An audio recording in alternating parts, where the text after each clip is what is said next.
po kasi akong panukalang batas. Dahil nire-review ko po yung mga ayudang nangyari sa panahon natin ngayon. Meron po tayong 5 klaseng ayuda eh. Yung isa po, conditional, yun po yung 4Ps. Yung iba po, walang guidelines, walang condition. Meron tayong MAIP, meron tayong AIX, meron tayong tupad. Pero pang akap yata, akap. Pagka po sinuma natin itong 5 ayuda na binibigay sa ating mga kababayan sa panig ng Maralita, Secretary, correct me if I'm wrong kung nagkamali ako ng pag-compute, pero parang 194 billion pesos lahat. Tama po yan. Karamihan yan sa DSWD. Yes, sir.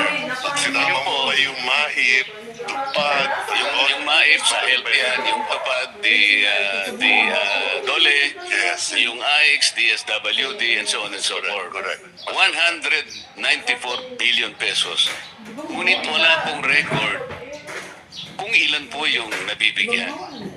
Kasi naghanap po ako, nagtatanong-tanong, talagang hindi ko po ma-ascertain kung talagang yung 5 ayuda na yun ay napunta doon sa talagang dapat kapuntahan.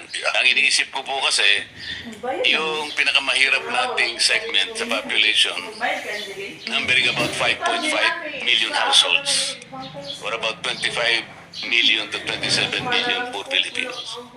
Sa estimate ko po, itong 5 na ito, na kung ito'y naibigay talaga sa talagang targeted na sektor, baka naging maligaya naman siguro. Pero dahil nga walang datos, kung talagang naibigay o hindi, nagpasya po ako na gumawa ng isang medyo may pagka-radical, pero baka practical, baka sumang-ayon naman po kayo. Ang akin pong naisip, nakita ko po kasi yung napakataas po na presyo ng kuryente sa ating bansa. Naisip ko, Mr. Secretary, na imbes na ayuda na lang ibigay natin, na wala namang datos kung na ito'y naibibigay sa about 25 to 27 million Filipinos, hindi ba maganda ka kung sabihin ko na lahat ng kumukonsumo ng elektrisidad, let's say 200 to 234 kilowatt hours,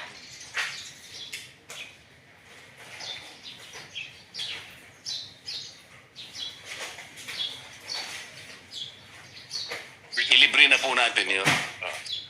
Kasi po, pag kinuwenta ninyo yun, that will only be 120 billion pesos. Makakatipid pa po tayo ng about 74 billion. Ito sigurado pong nasa kanila, direkta na nating may bibigay. Kesa naman sa kolektahin po natin, pagkatapos ipamimigay bilang ayuda, wala namang guidelines. Libre. Hindi po ba practical yun? Ang pagkaalam ko, meron pong data ang DSWD kung ilan yung natutulungan ng 4Ps. Yung 4Ps po, walang masyadong problema doon. Correct. Sapagkat conditional po yun. Correct. At yan po merong guidelines. Correct. Pero pagka yung MAIP na po, yung AIX, yung tupad, lalo na po yung AKAP, talaga pong wala na yun. Yung pagkaalam ko, may data yan, ang 4Ps, no? Ang pagkaalam ko, kung talagang titignan nila na mabuti, meron din data ang DSWD sa AIX. So, meron pong data sa papel, pero pag nagtanong po kayo on the ground, sapagkat lalong-lalo na po nung panahon ng eleksyon na po ako'y nagtatanong, talagang sinusuyod ko, kung minsan po ang audience is about 40,000 to 50,000 people, talaga pong tatanungin ko, sino po ang nakatanggap? Wala pong sumasagot. So, kailangan pong ma-check. Kaya ko nasabi na mas mabuti pa yata, mas practical, na ibigay na lang natin na parang subsidy sa kanila. Siguradong mapupunta sa kanila, walang corruption, wala pang magpapasikat na politiko na akala mo galing sa kanila. Ang alam ko rin, doon sa Lifeline subsidy, meron tayong pagka below 100 kilowatt hours ang gamit mo, Hindi po, 20 kilowatt hours lang ang nasa lifeline po. ulitin ko lang. Hindi po 120. Yeah, ulitin ko lang. Pagka 71 to 100 kilowatt hours, may diskwento ng 20%. Pag 0 to 20 kilowatt hours, 100% libre. Pagka 21 to 50, 50%. Pagka 51 to 70 kilowatt-hours, 35%. Kabisado ko po yung secretary, laterize po yan. Katapos-tapusan po, ang lifeline, 20 kilowatt hours. Parang ang isang bayan nagsindi ng ilaw isang araw, yung 29 days, hindi na siya gagamit. Ang pagkaalam ko dito, hindi napapatupad to. Hindi nga po, kaya nga, ang gusto ko lang pong sagutin ninyo, mas practical po ba yung iniisip ko na invest na po ayuda na wala naman po talagang malinaw kung talagang ito'y kinapupuntahan talaga ng targeted sector, doon na lang natin ibase kasi po, Kaya ako binanggit ito, ako isang ayon ako na dapat patuparin natin to at kung kinakailangan, i-adjust natin na mas mataas. ayun, akala ko kasi ko kontra ka kanina, Secretary. Isang ayon nga ako eh. At dadagdagan mo pa pala. Ayan. At kasi review na rin namin to ngayon. Dahil Salamat po. na hindi napapatupad. Salamat po. Ngayon, kay Secretary Pangandaman, I miss you yesterday.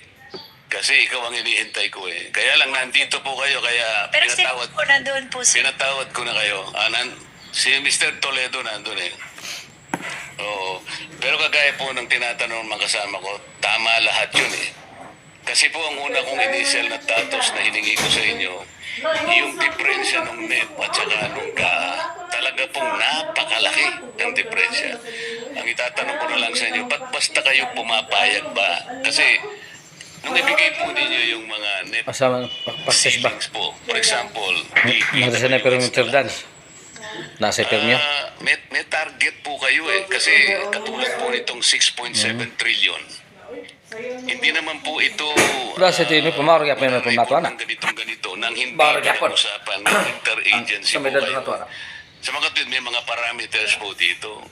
Maaring Sir, ito Dance. pong 6.7 trillion na to talagang nakaakma doon sa mga directions na gusto natin Sige, gawin. tra. Halimbawa, dito sa 6.7 trillion na to, sabi ni Secretary Balisagan, we will be able to liberate at least 800,000 poor people this year.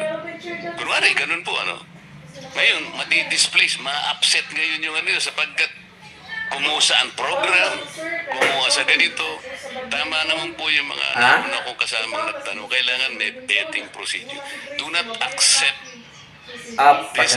this parang submission Nako ako sa ng isang basketball ko. agency, parang gospel truth. Sayang po eh. Nawawalan lang ng katuturan. Lahat po ng ating directions, lahat po ng targeted natin. Sa takyan, kasi may takyan. Indicators papunta nga po sa gusto natin. We need to grow at 7.5%, sabi natin. Para lang malampasan natin yung deficit natin, yung utang natin, maunahan natin, makapag-undar tayo. Usama ako na pilang kuan ra. Chair dance o kahit nangungutang tayo ng basketball, Mara. ating lahat.